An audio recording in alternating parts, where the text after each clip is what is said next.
Hey fellas, how you doing? I am just back from work, and I had interesting tiny event. Now, I always hook my car up, all with that stuff. So I'll show you. Car's already hooked back up. The trunk's closed. I always check. I'm not leaving a gun or something that can be used against me in evidence in the car. So, anyways, to get a little bit of extra exercise in. Whenever I park in the forest. The parking space is furthest away from the entrance of the shopping center. My Walmart, my local Walmart. So, anyways, I park about at least a football field away, and let me put this in there. So, show you. Opening the fridge up. That's a fridge in back of me. Throwing some stuff in the fridge that I don't want to get all jacked up. And I'm about halfway. I'll leave it there. Take care of it. Anyway. About halfway to the store. And there's a group of men. Probably no more than 9, at the most 10 to 12 guys hanging out there, and they're I call it woofing, where you're being very demonstrative. Those are all signs that guys like me look for. If you're waving your arms around and your friends are like stepping at somebody or doing, and I'm like I don't want any part of that. Oh no. So what's that thing? No. Anyway, doesn't matter. And I get about 50 feet away from him, and I hear, Coach, can you come over here? And I'm like, I tried. Hang on. I'm just gonna throw these in the closet. And I'm trying to ignore him, and we made eye contact. So, I don't know if it's the same way for you guys, but that's it for me. If I make eye contact with you, I can't act like I didn't see you. So, all that to say this. We go over there, and these 2 groups of guys are beefing, and they are absolutely ready to start fighting each other over this.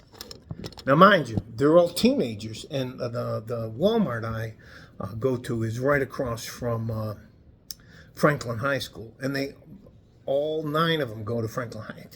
Let me get the fucking point. They're beefing about whether or not. Now, listen, this isn't going to make sense to you ladies, but to some of the guys, this is going to make perfect sense. They're beefing about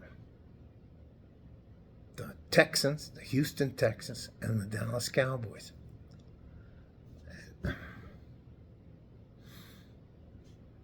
Anyways, I was like, hey, you know what? I tried to be as diplomatic as I can, but it's the son and I don't get along anymore after being in the Gulf. I don't get along at all with the hey, just fucking man, let me get the point. And I was like, hey, look, I think you guys are both right, and I think you guys need to figure this out without fighting. And I try to walk away. And I'm like, did you hear what he said? Anyways, it was funny. And about 2 cars down, and I had forgotten about this, there's 2 Walmart security guys. The company they use here in El Paso is called Bronson Security Company, and they're like doing this behind the cars, watching what's going on. And on top of that, there's a corporal from the El Paso Police Department. Walked by, and they were like, "Hey man, good job." I'm just trying to buy some groceries. I love being able to interact with young men. And one of the things I now at age 59 understand about young men that I never would have understood when I was a young man is that biologically and physically, if they're not 25, their brain's not actually fully developed, but they have all the emotions of an adult human being. And a lot of times they do things spur of the moment that they would have never done had they thought about them before they did it. So anyways, I was just went into Walmart, saw like, I can't tell you, you know, I hide out in my house all the time because I love being here in the house.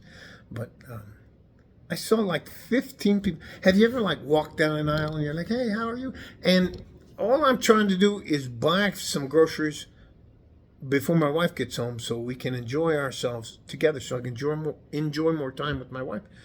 And I only wanted to spend, I don't know if you do it, but I gauge the distance and the time from me getting out of my car to entering Walmart to getting back. There's a cat making noise. Hang on, here they come. Listen, they're just begging at the door. I'm coming! Look, I'm going to turn it around so you can see what I get to see. Oh, that's not a... Okay, sorry. I didn't mean to go to the store and not tell you. I guess I'm going to have to do a spreadsheet a little bit later to make sure she's well informed about what's going on. So, anyways, so my trip, right now, Mountain Daylight Time, I started off my trip at 1 o'clock, and it's now 2:12, me home. So it was at least 45 minutes, and I've learned from my wife and her family that traditional families don't just walk by somebody and go and keep walking. That's anyway, I can't even tell you. And the ladies, and it is part of being, it is my part, which is new to me, about being part of a big traditional family. The women, they don't go out looking like I'm looking, like my t-shirt and my shorts. In fact, I got about 6 comments about like, don't you think you're underdressed? And on top of that, it's Sunday afternoon. It was awesome. And it's a good reminder about traditional families, traditional women, traditional men, being able to give young men space and time to figure out that what they're really arguing about, you know, the Texans and the Dallas Cowboys, that's not something to die about. Anyways, so it is what it is. It's why I love it down here. There are a lot of bad things going on around us, and if you can concentrate on being part of a family, a traditional family, that shit fades away. Because I believe, this is my personal opinion, I believe that if you're not looking for drugs or gangsters or the cartels or anything, they're not fucking trying to worry about you. They got other shit to do. They're not worried about us. And they leave us alone and we leave them alone. So, but anyways. I cannot tell. And here's the thing. The thing for the way I grew up, you go like this. Hey, how you doing? Or you give them a nod. Or the... Oh my God. What? Hang on. I'm going to show you the most spoiled cat on planet Earth. So anyways, with white people, we just, yeah. If you invite us to a party, after a couple hours, we're done. And I'm going home. And I don't feel the need to tell everybody individually. Look. What? What, baby girl? What, baby girl?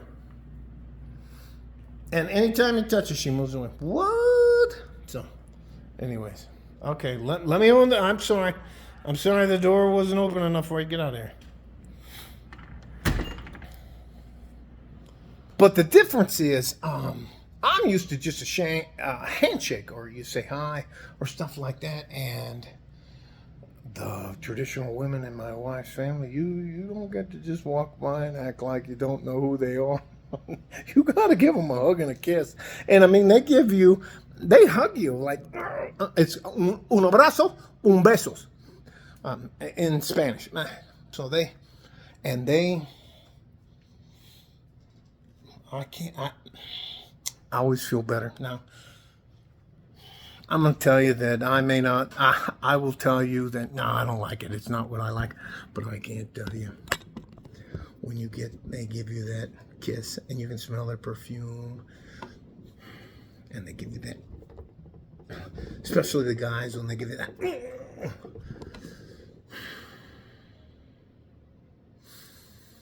Yeah, I'd be lying if I. No. If you saw me, I ignore him. I just walk by because I'm a fucking tough guy. But no, little 5'2" lady has me bending down like this to give her a hug and a kiss. Anyways, yes, I loved every minute of it. I finally feel like I'm part of a community. I speak Spanish. Now I speak Spanglish, which is a mixture of Spanish and English. And when I don't know the proper word, I just make it up. And they're good with that. The same thing with their English. And I don't go out of my way to correct them or make sure they're doing the proper English. If I can get the understanding of what they're saying, then I just let it roll. They do the same thing for me, which is fantastic. But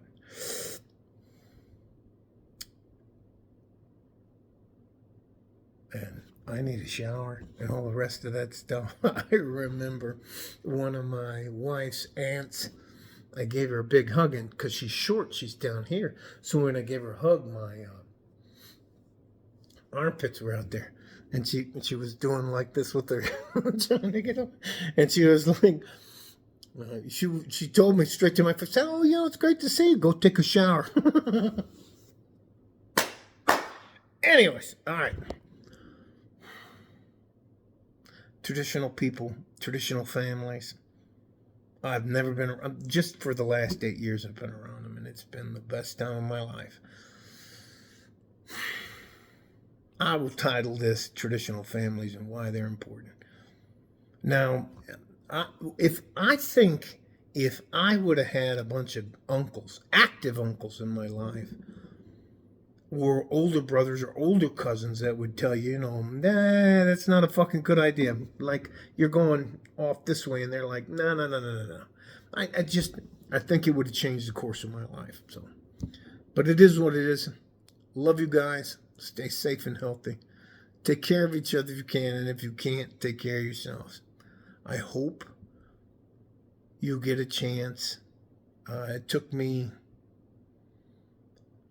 till I was 50 to be part of an actual traditional family, and I wouldn't trade it for the world. And yes, there are hassles. Yes, there are formalities where you have to say hi to everybody, and then before you leave, you have to say bye to everybody, and then you have to say bye at the door before you leave the building, and you have to say bye. The 3 goodbyes is what I call them. They just, anyways, I love every minute of it, and if you hear me in here complaining about it, I'm full of shit and I'm lying.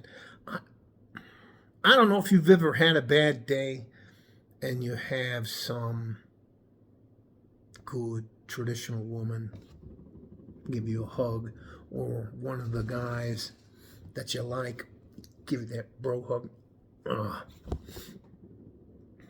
It does make a difference. Well, it makes a difference to me. So, anyways, like a fart in a G-string from West Texas, El Paso. I'm out of here. And the family is enormous, so I can't get away from them even if I wanted to. All right, bye-bye, guys.